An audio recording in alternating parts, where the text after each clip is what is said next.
Gemma was born in Camigliano, a village in Tuscany. She was born on March 12, 1878. Her father, Henry Galgani, was a chemist. Both parents were good Catholics and had 8 children in total. All of them, except for 3, died in their youth. Gemma was born gifted with great humility. Even as a small child, she didn't like that out of all the children, her father favored her and her older brother Gino the most. He often said, "I have only 2 children, Gemma and Gino," much to her distaste. Thankfully, there was no jealousy among her siblings when he said this, as they all loved Gemma and claimed her as their favorite. But Gemma didn't like this singular attention. She didn't even like it when her father would try to hug her. "Papa, don't touch me," she would say. When he argued that since he was her father, it was fine to show affection, she would say, "Yes, but I don't want to be touched by anyone." She kept this rule for herself, as she says in her general confessions to her confessor. "When I was a little girl, I heard a priest say that our bodies are the temple of the Holy Spirit. These words had struck me and led me to guard my body as close as possible." She kept this rule throughout her life, even in sickness. The only time she cried was when a doctor had to examine her. At only 2 years old, she was sent with her siblings to a private boarding school. Here, she impressed the teachers with her intelligence and piety at so young an age. Dear Gemma was only 2 years old when confided to us. She was serious, thoughtful, and wise in everything. She was never seen to cry nor quarrel. Her countenance was always calm and sweet. They further add their amazement. At 5 years old, she read the Office of Our Lady and the Office of the Dead from the breviary as easily and quickly as a grown person. This was owing to the special diligence of the angelic child. Although Gemma loved both her parents, she attributes her love for God to her mother, who instilled in her a passion for Jesus and prayer very early in her life. Sadly, her mother would die before Gemma was 7 years old. When her mother told her that she was dying, she asked Gemma if she would come to heaven with her if she were allowed.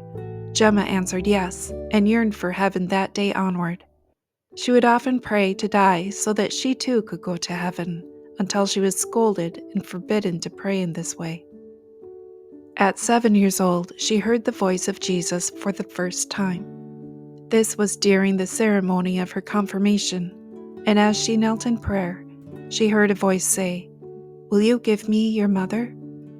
"I answered yes," she said, "but only if you take me too." "No," the voice said, "give me unreservedly your mother. For the present, you will have to wait with your father. I will take you to heaven later." I was obliged to answer yes, and when Mass was over, I ran home. Oh, the ways of God. When she got home, she found her mother dying. She wanted to stay with her until the end, but she was sent away to live with her aunt until it was over. Her mother died at the age of 39. Gemma made her first Holy Communion at the age of 9, begging her father and her confessor for permission so much that her confessor said to her father, "If we do not want our Gemma to die of longing, we must allow her to go to communion."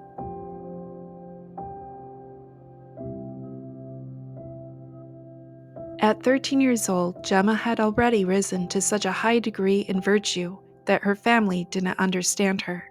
The only one who seemed to understand her was her brother Gino, who had entered the seminary. He became very sick with tuberculosis and was sent home to be taken care of by his family. Gemma stayed nearby him, not caring about contagion. Gemma writes, "During the time when he was sick, he wanted me always near him. The doctor gave up all hope for him. Since I was so sad that he would die, I started using all of his things so that I would die too. In fact, I almost did die. I became very seriously ill about a month later." Gino did die, and as Gemma said, she too fell very ill and nearly died shortly after. Her poor father was beside himself with grief and offered his life in place of hers. God seemed pleased to accept this because Gemma recovered and her father died 2 years later. Because Gemma was so weakened from her sickness, she was forced to quit school early. Gemma's ardent prayer life continued to grow. She rose early, said her prayers, and went to daily Mass. She visited the Blessed Sacrament every day. In the evening, she made her meditation and said the Rosary on her knees. During the night, she rose at different times to pray for 15 minutes at a time for different souls that she was praying for. She would receive what she called clear lights, where Jesus let her know what he wanted from her. She also began to see her guardian angel on a regular basis. She had a great empathy for Jesus' suffering and began to feel a longing to suffer and to share her Savior's pain. Sometimes she would become so overcome that she would faint. On one occasion, I was seized with such intense grief on beholding the crucifix that I fainted and fell, whereupon Papa, who happened to be home at the time, began to upbraid me, saying that I had injured my health by staying indoors so much and waking up so early in the morning. I answered that it hurt me to be away from Jesus in the Blessed Sacrament. Then I hid in my room and I gave vent to my grief to Jesus alone. Jesus allowed her to give her sufferings to unite with him. In her 18th year, she suffered a series of trials. The first trial was a foot ailment that developed into an infection. Gemma didn't feel the infection was severe enough to trouble anyone about it, and it soon developed into gangrene. The doctor had to operate, and Gemma, not wanting to be exposed or vulnerable when put under, refused chloroform.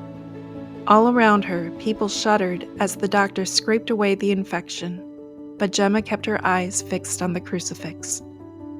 The second suffering would be that her father's fortune would dwindle away and the family, who was used to nice things, except for Gemma, who chose to live simply, would experience poverty. He went bankrupt and everything in their house was taken away. To add to this hardship, he developed cancer of the throat and died within a short time at the age of 57, leaving his children orphans. Gemma and her aunts resumed the care of her siblings. She writes, "After Papa's fatal illness, we were left without means. I understood one morning the greatness of the sacrifice Jesus required at once, and I shed many tears.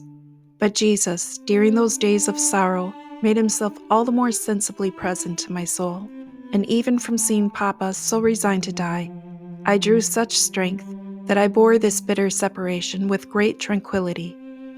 After Papa's death on the 11th of November, 1897, we were left without anything and had not even the means of supporting life."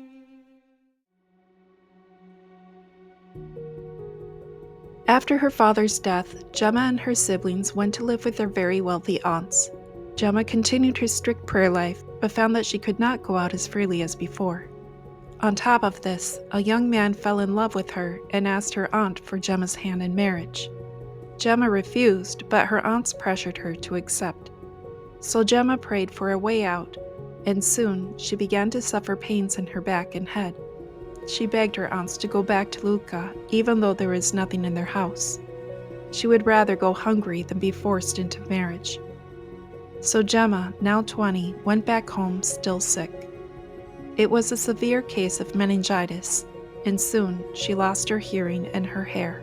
Large abscesses formed on her scalp that traveled down to her chest and side. Friends and family who visited her insisted on calling the doctor despite Gemma's objections. They tried different remedies, but nothing worked, and Gemma only got worse. And so Gemma suffered, and her guardian angel consoled her. Jesus did not abandon her, but taught her how to suffer. Then one day, a friend brought Gemma a book on the life of Venerable Gabriel of the Dolors. Gemma writes, "One day I was alone and was attacked by a strong temptation. I was tired of all this, and staying in bed annoyed me. The devil took advantage of these thoughts and began to tempt me, saying that if I had listened to him, he would have cured me. Dear Father, I was on the point of giving in, but my mind turned to Venerable Gabriel, and I said fervently, 'First the soul, then the body.' From that moment, she considered St. Gabriel her protector and reread his biography so many times that she cried many tears when the lady came to take her book back." Before curing Gemma, God allowed her to get worse, and as the disease consumed nearly every organ in her body, the doctor had given up all hope. Her family began another novena to the Sacred Heart, and Gemma heard the voice of St. Gabriel tell her that she would be cured when the novena ended. And so she was. Someone had brought her Holy Communion, and after receiving it, she heard the voice of Jesus. "Gemma, do you want to be cured?" I was so moved that I could not answer. Poor Jesus. The grace had been given. I was cured. When Gemma had been sick, she had made a promise to the Blessed Virgin that if she was cured, she would enter the convent, and while she was on a retreat at the Visitandines in Lucca, the Mother Superior had Gemma follow the same routines as the nuns, hoping to entice her to join them. But this had the opposite effect, because although Gemma felt she was in heaven, she also felt that the nun's life was too easy. And so, at the end of the retreat, Gemma was forced to go home. She was very disappointed and was willing to join the convent even if she felt their life was too easy, because in her mind, it was better than staying in the world. But the nuns, who had previously been very open and eager to Gemma becoming a part of their community, began to have doubts regarding her health and closed the doors to her. But God had other plans for Gemma and told her that she would receive a great grace from Him. She immediately ran to tell her confessor this, as she wanted to go to confession before receiving the grace. On the vigil of the Sacred Heart, Gemma had been praying when she went into ecstasy and saw the Mother of God and her guardian angel standing before her. Her guardian angel told Gemma to recite the act of contrition, and then the Blessed Mother said to her, "My son Jesus loves you beyond measure and wishes to give you a grace. Will you know how to render yourself worthy of it?" Gemma, who was overcome with emotion, couldn't answer. The Blessed Mother then said, "I will be a mother to you. Will you be a true child?" She then opened her mantle and covered Gemma with it. Jesus then appeared with all his wounds open, and fire came from them. Gemma writes, "In an instant those flames came to touch my hands, my feet, and my heart. I felt as if I were dying, and should have fallen to the ground, had not my mother held me up, while all the time I remained beneath her mantle. I had to remain several hours in that position. Finally, she kissed my forehead, all vanished, and I found myself kneeling, but I still felt great pains in my hands, feet, and heart. I became aware that blood was flowing from those parts I felt pain, and I covered them as well as I could. Then, helped by my angel, I was able to get into bed." Gemma, in her deep humility and innocence, and thought that all who were espoused to Christ bore the marks of Christ, and she went from one to another, asking if they had such and such a wound or lacerations. She went to her aunt and showed her her hands, saying, "Aunt, see what Jesus has done to me." Her aunt's reaction told Gemma that receiving the stigmata was not that common after all. Gemma would bleed from Thursday evening to Saturday morning, and then on Sunday the wounds would close, showing only white marks. When she did bleed, it was so much that she had to change her clothing repeatedly throughout the day. She bled not just from her hands and feet, but also from her side.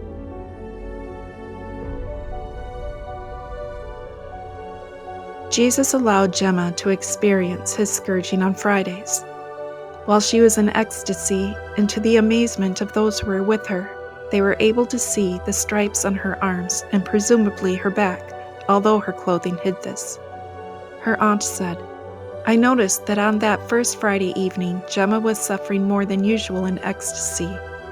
I lifted her arm and saw great red stripes on it. On applying a handkerchief to them, I found it stained with blood. This was repeated each Friday in March 1901.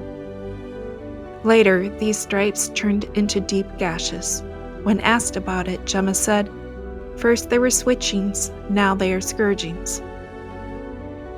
Jesus allowed Gemma to experience all aspects of his passion, including his agony in the garden and the crowning of thorns. Of the crown of thorns, Gemma said simply, "It was not in the shape of a crown, but of a cap." This was confirmed when, upon inspection, they found punctures all over her head. Just like the wounds on her hands and feet and side, Gemma would bleed from the head, starting Thursday evening. Sometimes she would begin to bleed from the head while at supper with her family, and drops of blood would fall from her head, down her cheeks into her dress. She also suffered the wound on her shoulder, as Jesus suffered when carrying his cross. This wound was large and deep and caused so much pain that she would lean to the side when walking. All of these wounds would bleed from Thursday evening to Friday evening, or at the latest, Saturday morning, and then would miraculously heal. But because all of this caused so much distraction and unwanted attention, Gemma asked Jesus to make the wounds invisible. He answered her that he would remove the marks, but increase the pain. Gemma had such a horror to blasphemy that it wasn't uncommon for her to fall fainting to the floor, and later, after she received the stigmata, she would even sweat blood.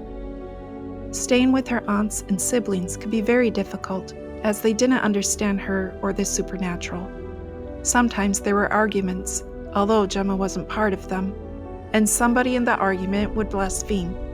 One time, she heard someone in the household use God's name, and Gemma's grief was so great that she began to sweat blood. Gemma wrote of this to her confessor. "Monsignor, one of my aunts followed me to my room in a great rage and said, 'You don't have your sister Julia to defend you this time. Now tell me at once where all this blood has come from, or I will beat you into obedience.' Gemma didn't answer, so then her aunt threatened her that instead, she wouldn't let Gemma out of the house to go to church. With the situation being so bad at home, Gemma eventually moved in with a family friend. The entire family loved Gemma and considered it a great gift from God that he would allow her to live with them. Here, Gemma helped take care of the children of the house, cooking and cleaning.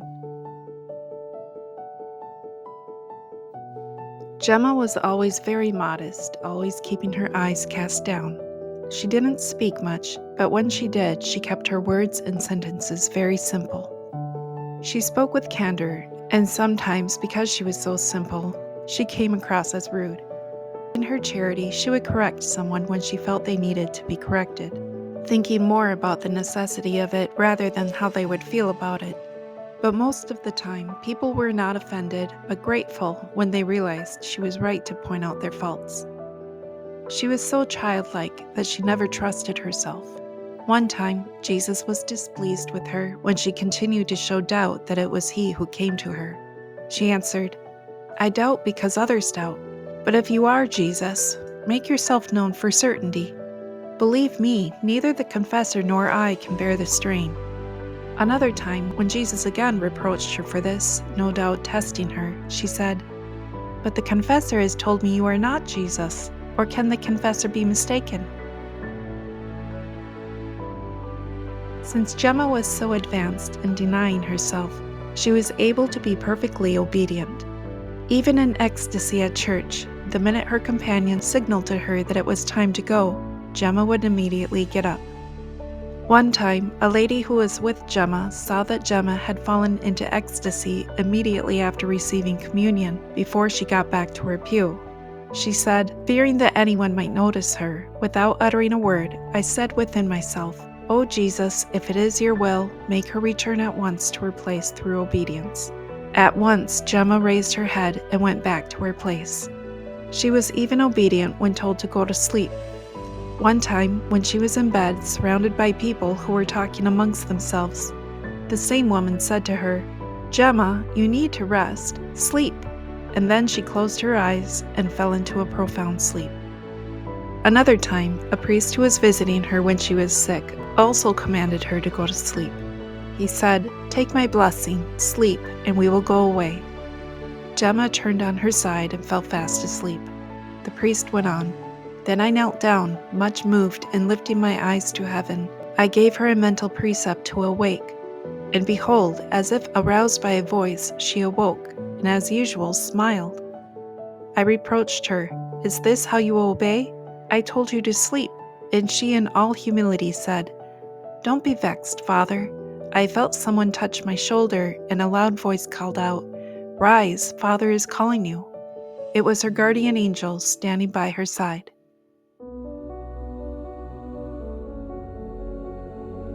It needs to be noted that Gemma regularly received visits and violent attacks from the devil. He would harass her, tire her, and at times throw her around the room or drag her out of her bed by the hair. God permitted these attacks, and so the angel didn't always interfere unless he was told to by God. But when the attacks were finished, the angel would lift her into bed and stand by her pillow, watching over her. Her angel was her companion. Together they would spend hours adoring and praising Jesus. Other times he would correct or reprove her. She said to her confessor, "My angel is a little severe, but I am glad of it. During the past days, he has brought me to order as often as 3 or 4 times a day." Many times, she would send her angel on errands to give a message. If she had not received an answer from someone after sending her angel, she would be very surprised and say, "So many days have passed since I sent the angel to tell you of it. How is it that you have not done anything? At least you could have let me know through the angel that you did not intend to act in the matter. At all events, don't be vexed if I write again to insist. It's a very serious matter." One time when Gemma was still living with her family, one of them blasphemed, using the holy name of God. Filled with horror, she fainted. She would have hit her head on the table had her angel not hastened to her aid. He took her hand, and with one word only, he restored her.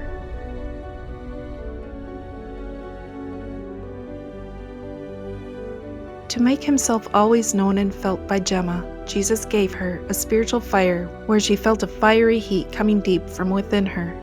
She felt this every time she received communion and every time she visited the Blessed Sacrament.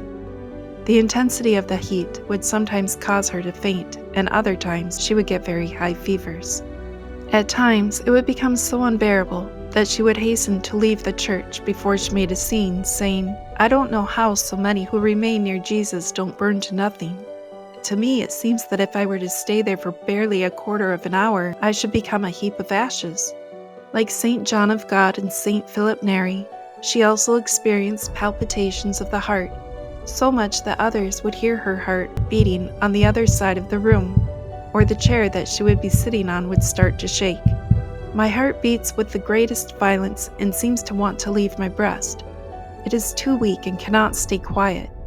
It is most trying to me to be obliged to remain sitting in bed and the whole bed shakes.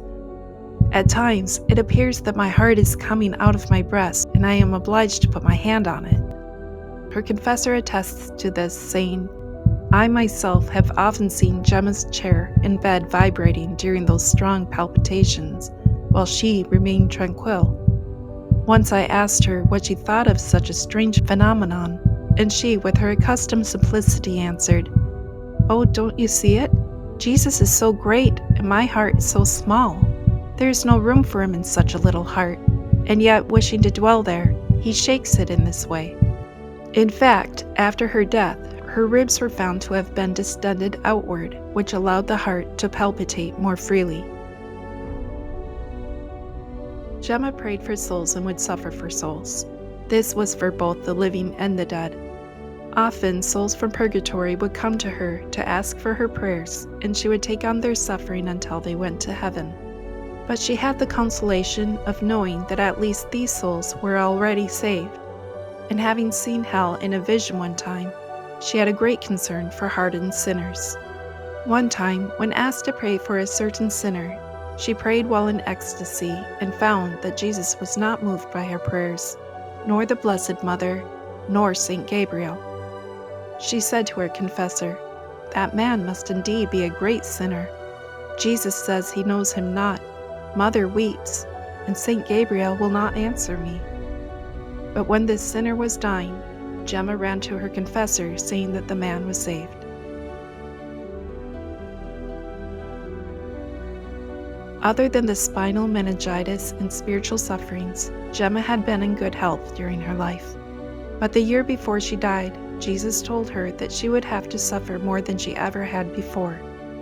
"I have need," he told her, of great expiation, especially for the sins and sacrileges by which ministers of the sanctuary are offending me.